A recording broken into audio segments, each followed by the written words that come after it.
Sega. Well, zero gravity was right there, so yeah, I did it, basically. And yeah, I skipped the opening cutscene because we're about to see it again once we start up in story mode. But anyway, ladies and gentlemen, welcome to Sonic Riders Zero Gravity. I don't know what to tell you.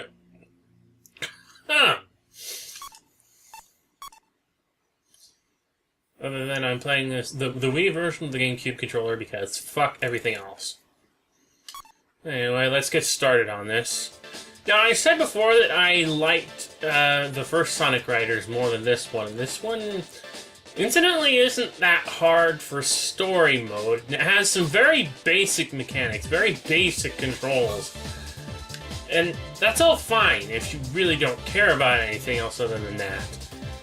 It's when you get into any sort of competitive mode with the AI opponents, especially after you started collecting other gears, but since I'm not going to show that off, this should be fairly okay time, so let's go.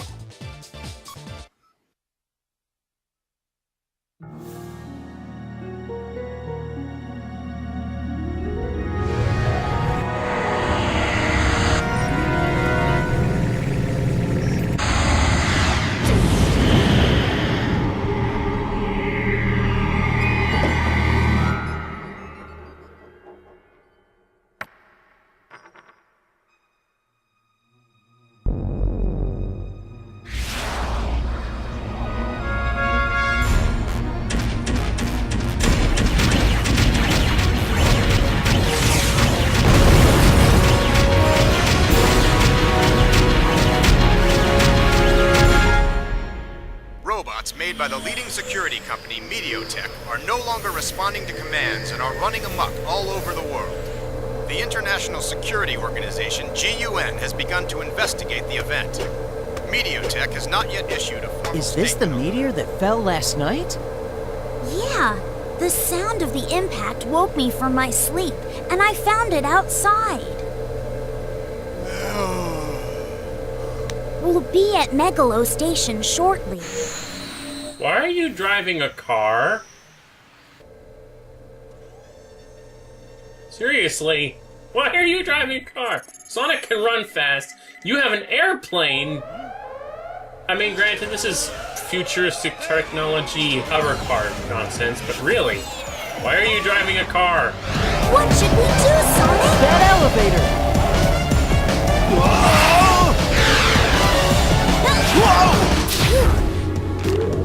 What's up with them?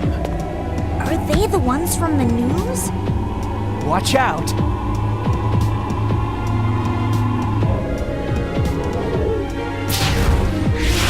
Go!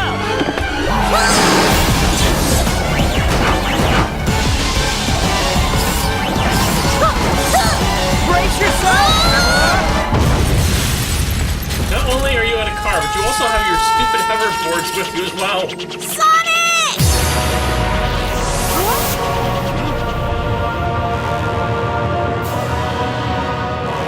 What's going on? Is this the stone's power?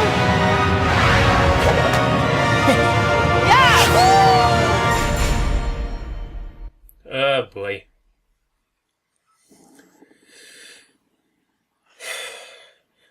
Evade the robot assault, get first. There's not even a Grand Prix in this particular game. This game story has nothing to do with having a Grand Prix race at all. So, really, what's the point of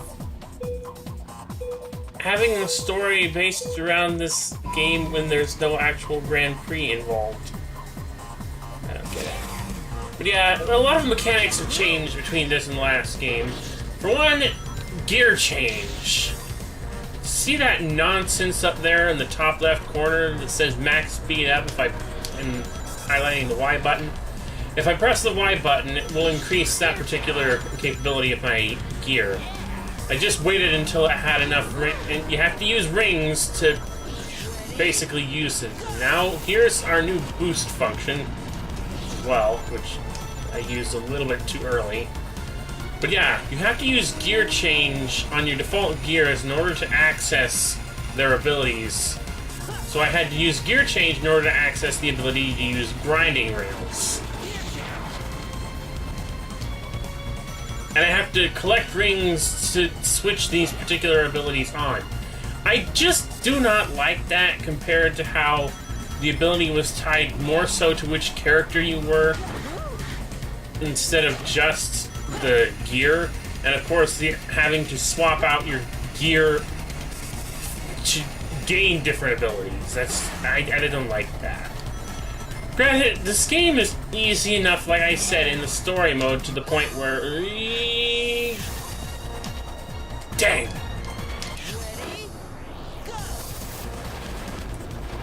To the point where these very simple mechanics will probably get you... will get you through fairly easily. Probably. Maybe. I don't know. They're fine for me. I just did a test playthrough the whole story mode and I didn't lose once. So the story mode's easy enough. It's just when you get into actual competitive play, especially against AI opponents, where the game gets bitch difficult. Not to mention, just a lot of things you can't do now because of the different mechanics. I can't tap B to boost all the time. Instead, I have to use B in order to do this! New gravity mechanics, which allow you to hold yourself in midair and reorientate itself. But otherwise, like I said, part of what I said in that one thing before is that, like, I made a comment that, like, it takes a long time to learn there's a long learning curve with the first Sonic Riders game. But once you've learned it all and you can it basically takes very much effort beyond that to master each of the techniques that you learn. This one doesn't have many techniques to learn, other than which areas of the track you can take shortcuts on, when to use boosts, and when to use your gravity maneuvers all the time. And of course, which gears you're using. Once you start unlocking gears, actually the game gets massively freaking difficult. Because the AI will start using them against you. So if you want to win any of the Grand Prix and whatnot, you best do it before you start unlocking extra gears in this game. We can't just stand around here. Right. Whoa! Guess who? Amy? What are you doing here? Fated lovers are always drawn together, silly. Amy? Okay, you got me. I was running away from those robots. I was so scared. Hey! What's that? The cause of all my troubles. I picked it up and those stupid robots came after me. So that's it. Those things must be after this stone. I guess that settles it then. The key to solving this mystery is Mediotech. Hey, Sonic, we got company. Okay, here we go!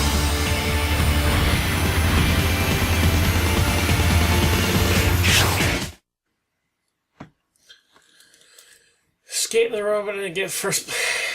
Yeah! Why do we have to get first place? I don't know. Since a race, since this is a Grand Prix or anything. Also, these two... We've only found, like, 2 of those stupid ring, whatever you call it, already, and only Sonic and Amy have them. But now, suddenly, Tails has one as well, for the sake of this race. It's there on his hip. At least I think that is. I can't remember... maybe it's not an actual legitimate one of those rings, I'm not sure.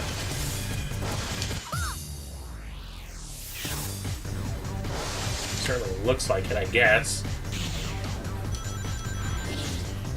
And max speed up. No, I'm gonna wait. Alright, yeah. Because there's no boost, the boost mechanic isn't the same in this game. You instead rely on power-ups to get your attack mode, your attack method. Which is, again, just a part of the game mechanics I just do not like. I prefer the way it was a lot simpler and easier to handle things in the first game.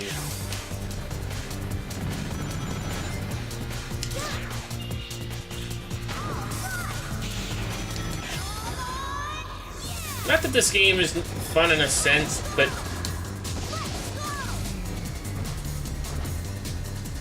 it's just that when you've mastered, I can't quite say I've necessarily mastered all the mechanics of this game.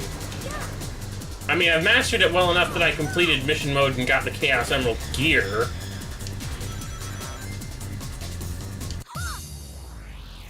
But that's about it. It's just these levels and the different gears, what they're capable of doing. And one of the main problems with figuring out what each gear does is that once you've actually bought a gear, you don't get its description whenever you look at it. Its description doesn't make it real clear exactly what the gear is capable of doing.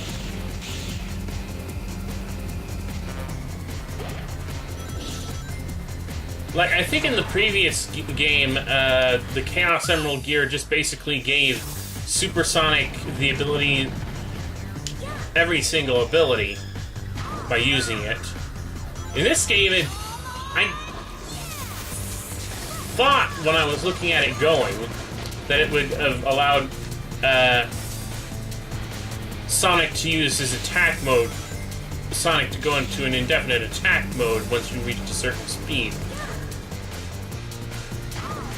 Instead, no, it just turns him into an extremely fast power type. I guess because he was so broken in the last game with all his capabilities allowing him to take every single shortcut, and they decided to neuter his abilities and make it so that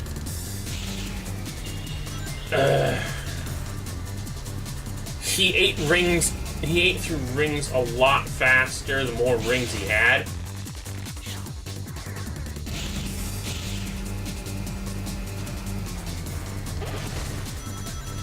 And of course, any maneuver that would have required GP would eat up rings instead, and at an extraordinary rate at that.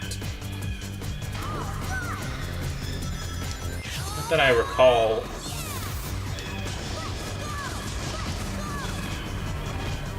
Also, if you had no rings, Sonic would just be running around on foot. I can't remember how it worked with Supersonic in the previous game, but I think it was just you played as regular Sonic on his regular board until you got 50 rings, at which point you would transform. I don't remember. I'll have to look into that. So, yeah. Moving on.